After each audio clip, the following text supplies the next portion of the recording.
This is the moment the Jeju airplane skids down the runway at Muan Airport in South Korea before crashing into a wall and bursting into flames.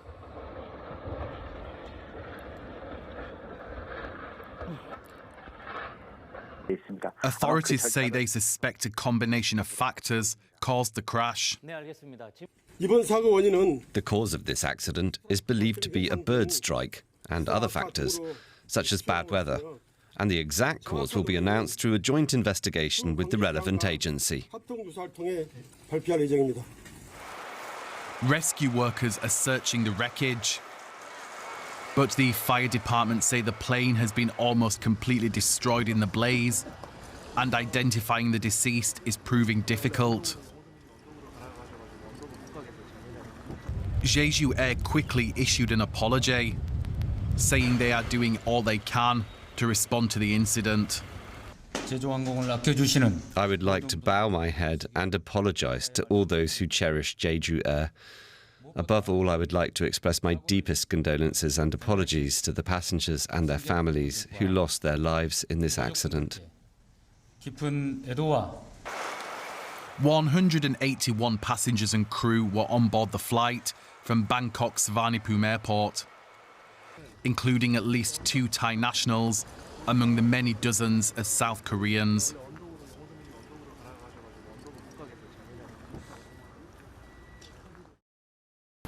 Let's speak now to journalist Jen Moon. She's at the site of the crash in Muan.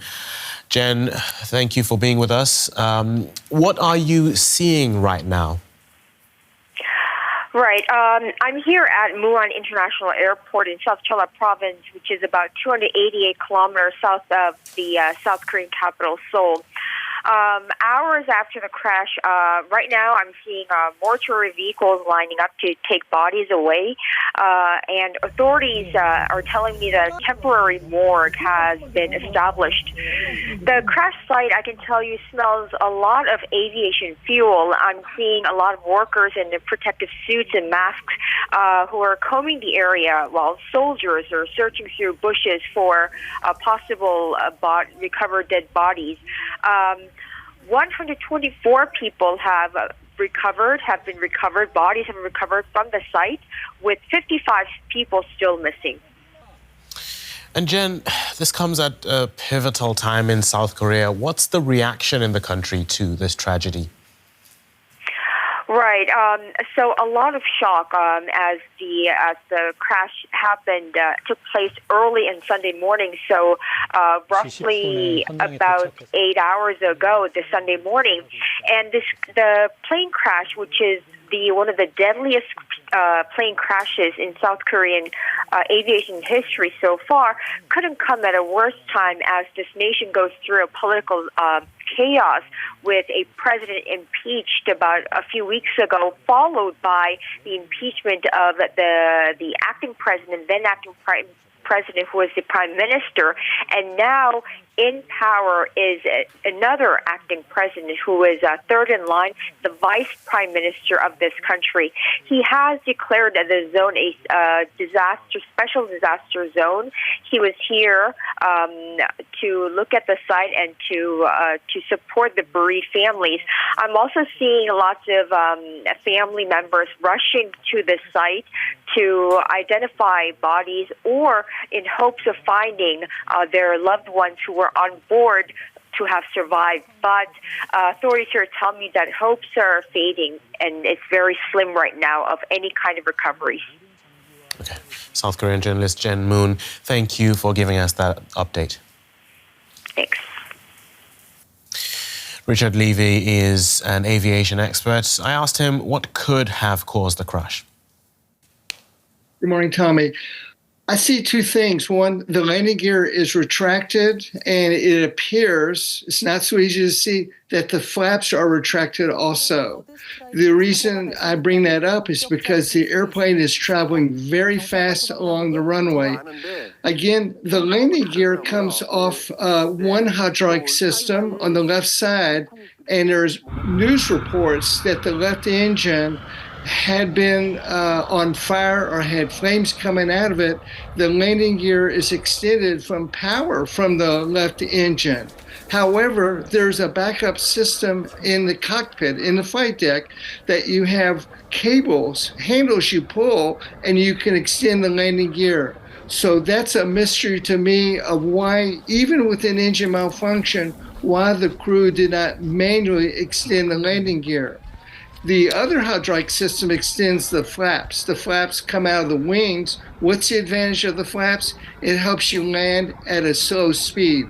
As you can see in the video, they're going at a very fast speed on the runway without the flaps extended, without the landing gear extended. Now I can see the reverse thrust is working. That's a different system also. And they crash into a concrete barrier at the end of the runway. Right, so just wondering, I mean, we've heard different reports, but the CEO of this airline, Jeju Airline, is suggesting there was no plane malfunction. Can we ascertain that at this stage, that there wasn't a malfunction with getting the landing gear out? No, of course it is too early. They'll recover what's called the black boxes. That's the cockpit voice recorder. They'll get the conversations of the two pilots and the flight data recorder, which records all the movements of the controls and switches in the cockpit. So they'll put this together. But I do see a malfunction. Of course, it is not normal to land the airplane without the landing gear extended. Even if there had been a malfunction with the engine, I'm not saying it would have been very easy, but in training, and I'm an instructor on this aircraft with a major airline in the United States, we do give engine malfunctions, and the crew would, if possible, execute a go-around and then extend the landing gear, or circle around and then extend the landing gear manually. I happen to respectfully disagree. There is a major malfunction right here. There have been suggestions of a possible bird strike. Can that affect the landing gear? I read that also, Tommy, and I find that not impossible, but nearly impossible. Bird strikes do happen at low altitude during takeoff and landing, and the bird will hit an engine or hit the wings, so it could be the source of an engine fire, engine malfunction, but the airplane can safely be flown after a bird strike. The bird strike would affect the landing gear, I don't see that as a possibility. Nothing is impossible. Again, it's too early to say that. And if birds did strike the left engine and the left engine failed, if that's the case, you can still manually extend the landing gear from the flight deck. This is a 737-800, extremely reliable airplane with a very, very good safety record. We're seeing multiple things here because you're mentioning the aspect of the flaps, but also the landing gear. I'm just wondering, was there any other way this could have been handled? Probably, I don't know if, I mean, this is just my ignorance of aviation, but the point at which the plane hits the runway to give enough time for a skid or I don't know, would there have been another option for the pilots? To touch down and skid, if you have no flaps, the flaps will not extend, you're going to have a very fast landing speed. They have a very fast landing speed. So you pick an airport, time permitting, with a very long runway. As you can see from the video there, Tommy, the weather is not a factor. The weather is beautiful this day in South Korea. So that's not a factor. And so the research, the safety investigation will find exactly what happened. All right, we'll keep an eye on that as time goes on to get more on the story. But aviation specialist Richard Levy in Dallas, thank you very much for your time and your insights.